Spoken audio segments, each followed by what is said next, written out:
आज हम बात करने वाले हैं पूर्ण आंतरिक परावर्तन के बारे में। तो पूर्ण आंतरिक परावर्तन की बात करने से पहले अपन बात करेंगे जो अब तक हमने पढ़ा है प्रकाश अपवर्तन के बारे में। हमने पढ़ा है कि ये विरल माध्यम है और ये सघन। तो हमने अपवर्तन में बात करी थी जब विरल से सघन में कोई भी प्रकाश किरण जाएगी तो वो अभिलंब की तरफ मुड़ेगी। जब विरल से सघन में जाएगी तो अभिलंब की तरफ मुड़ेगी। और इसका उल्टा हमने पढ़ा था, सघन से किस में जाए, विरल में जाए तो अभिलंब से दूर हटेगी। तो हमें ये दूसरी बात ध्यान रखनी है यहाँ पे जो हमारे लिए बहुत ज़रूरी है। सघन से विरल में जाए तो प्रकाश किरण अभिलंब से दूर हटती है।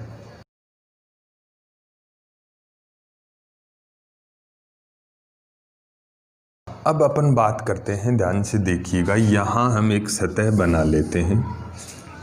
इस सतह के नीचे सघन माध्यम, ये वाली सतह के नीचे माध्यम कौन सा है, सघन, और इसके ऊपर है विरल माध्यम। ये विरल है और नीचे वाला माध्यम कौन सा है, सघन माध्यम। तो प्रकाश कहाँ जाएगा, सघन से किस में जाएगा, विरल में जाएगा। हम यहाँ बात करते हैं कि हमने ये प्रकाश की किरण डाल दी, हमने ये प्रकाश किरण डाली। यहाँ एक अभिलंब खींच लेते हैं, ध्यान से देखोगे ये हमने अभिलंब खींच लिया।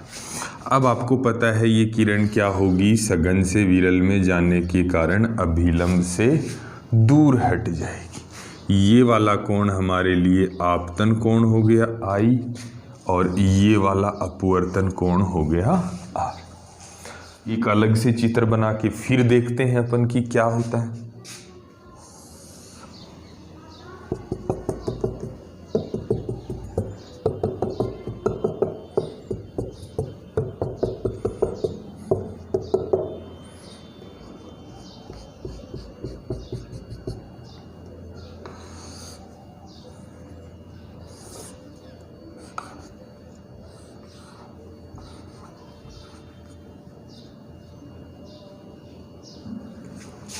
देखिए ये थी बात, हमने यहाँ पर सघन से विरल में गई, अभिलंब से दूर हटी, लेकिन यहाँ हमने आई का मान और बढ़ा दिया तो क्या होगा, आर का मान भी बढ़ जाएगा। जैसे ये नॉर्मल बात करें कि ये तो इसका वास्तविक ही मार्ग था, ये तो इसका वास्तविक मार्ग है, लेकिन ये दूर हटेगी अभिलंब से तो इधर मुड़ेगी।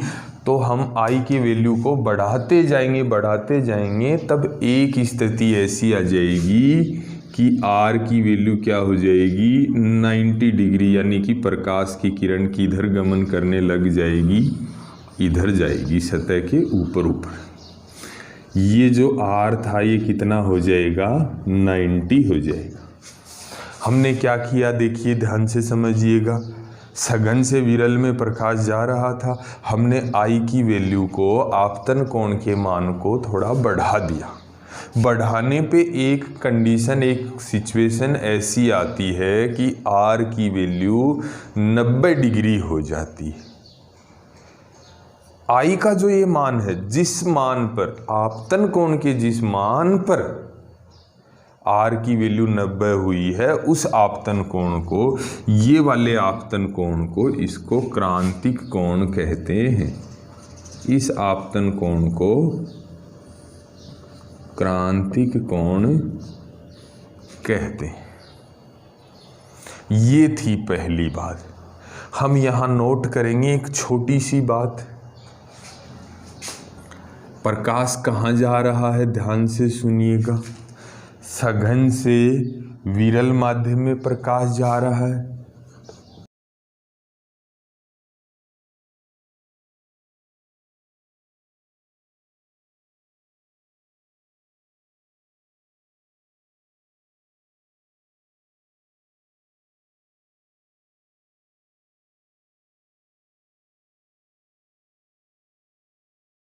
यहाँ पे r का मान अधिक होता है जब सघन से विरल में जाए तो यहाँ हम I की वैल्यू को आपतन कोण को बढ़ाएंगे। आपतन कोण बढ़ाने से R का भी बढ़ेगा और एक स्थिति ऐसी आएगी जब R का मान 90 हो जाएगा। उस स्थिति में जो आपतन कोण का मान है उसको क्रांतिक कोण कहते हैं। तो सबसे पहली बात आपको याद रखनी है, प्रकाश कहाँ जाना चाहिए? सघन से विरल में जाना चाहिए।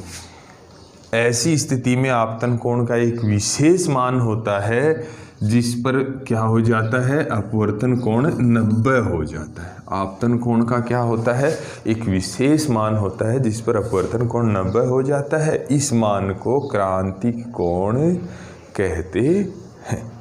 यदि हम I को और अधिक बढ़ा दें, क्रांतिक कोण से भी अधिक बढ़ा दें, क्रांतिक कोण से भी अधिक बढ़ा दें, I का मान हम पहले बढ़ा रहे थे तो बढ़ाते बढ़ाते ऐसी स्थिति पे पहुंच गए कि R का मान 90 हो गया।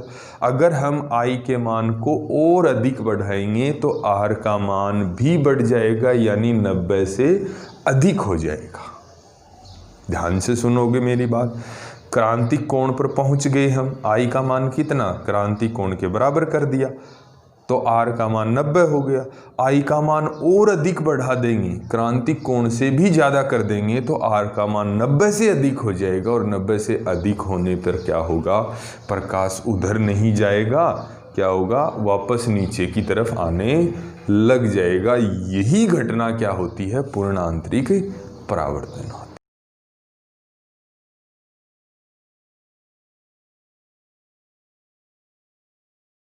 ये हमने लिया I का मान, क्रांतिक कोण से भी ज़्यादा ले लिया। I का मान कितना लिया? I बड़ा ले लिया। किससे? क्रांतिक कोण को IC से लिखते हैं तो हमने यहाँ क्या लिया? IC से भी बड़ा ले लिया, IC से भी अधिक कोण ले लिया तो यहाँ अपवर्तन कोण का मान क्या हो जाएगा? 90 से अधिक हो जाएगा और प्रकाश क्या होगा? इधर जाएगा। R का मान ज़्यादा हो जाएगा, किससे? 90 डिग्री से। इसी घटना को क्या कहते हैं? पूर्ण आंतरिक परावर्तन कहते हैं। तो हम यहाँ लिख देते हैं क्या होता है पूर्ण आंतरिक परावर्तन के बारे में। ये कैसे हुआ? प्रकाश वापस उसी माध्यम में क्यों लौट गया? क्योंकि I का मान हमने IC क्रांतिक कोण से भी बड़ा ले लिया। तो हम यहाँ लिखने वाले हैं, जब आपतन कोण का मान क्रांतिक कोण से अधिक रखा जाए, जब आपतन कोण का मान क्रांतिक से अधिक रखा जाएगा तो प्रकाश वापस उसी माध्यम में लौट जाता है, अर्थात अपवर्तन कोण का मान 90 से अधिक हो जाता है। यही घटना पूर्ण आंतरिक परावर्तन होती है।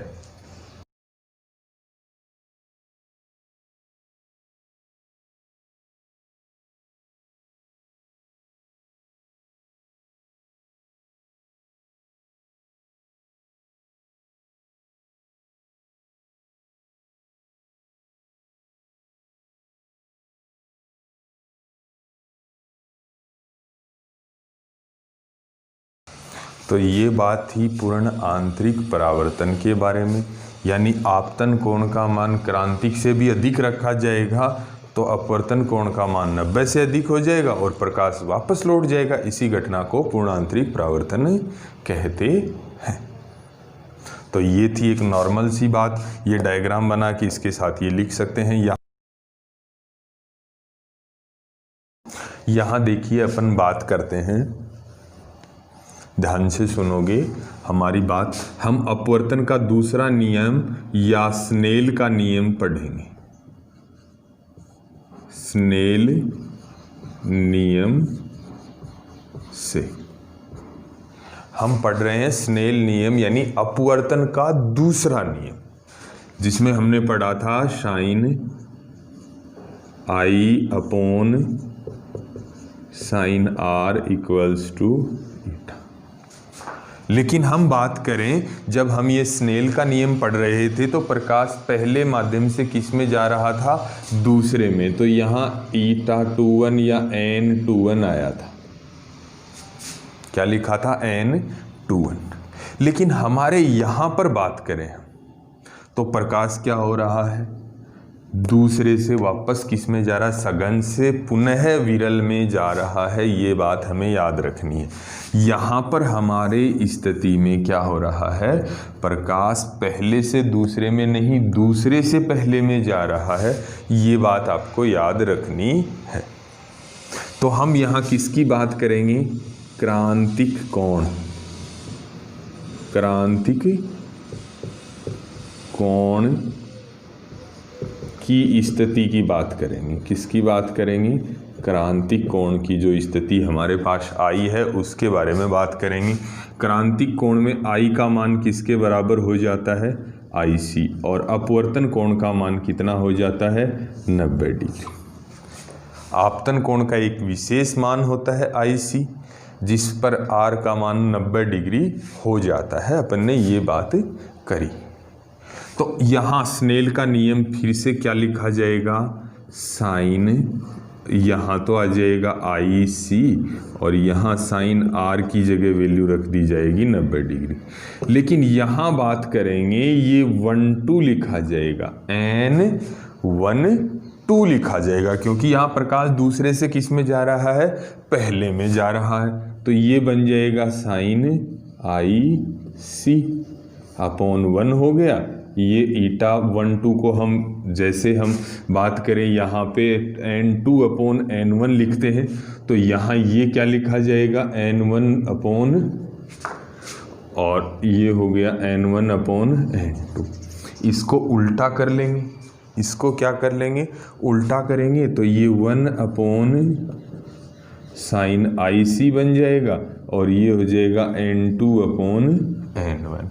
n2 अपॉन n1 को क्या लिख दिया जाएगा, 1 अपॉन साइन IC, और इसको लिख देंगे n21। ये सूत्र बन गया, पूर्ण आंतरिक परावर्तन का सूत्र बन गया। ये सूत्र हमें निकालना है, जिसकी सहायता से हम पूर्ण आंतरिक परावर्तन की स्थिति में अपवर्तनांक निकाल सकते हैं।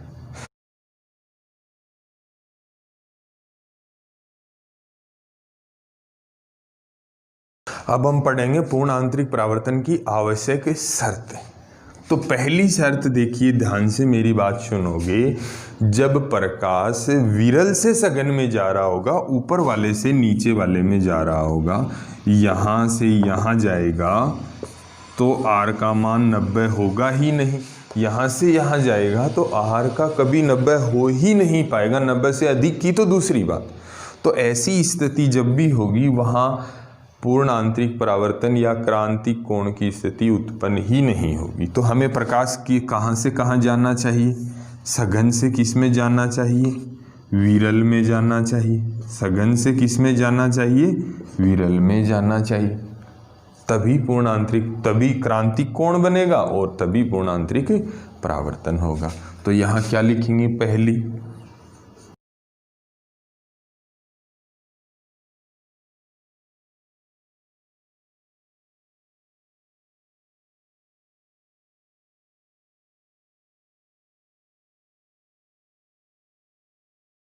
उसके बाद नंबर 2 बात करें, हम यहाँ I का एक विशेष मान लेते हैं, जिसको IC बोलते हैं, क्रांतिक कोण बोलते हैं। तो R का मान 90 हो जाता है। लेकिन जब हम I का मान IC से भी अधिक लेंगे, I का मान IC से अधिक लेंगे, तभी R का मान 90 से अधिक हो पाएगा और किरण वापस आएगी, अन्यथा किरण वापस नहीं आएगी। IC पर भी ये किरण कहाँ चली जाती है, यहाँ चली जाती है, वापस नहीं लौटती।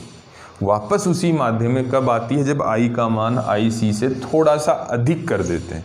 तो यही घटना पूर्ण आंतरिक परावर्तन होती है। इसलिए क्या लिखेंगे यहाँ पे,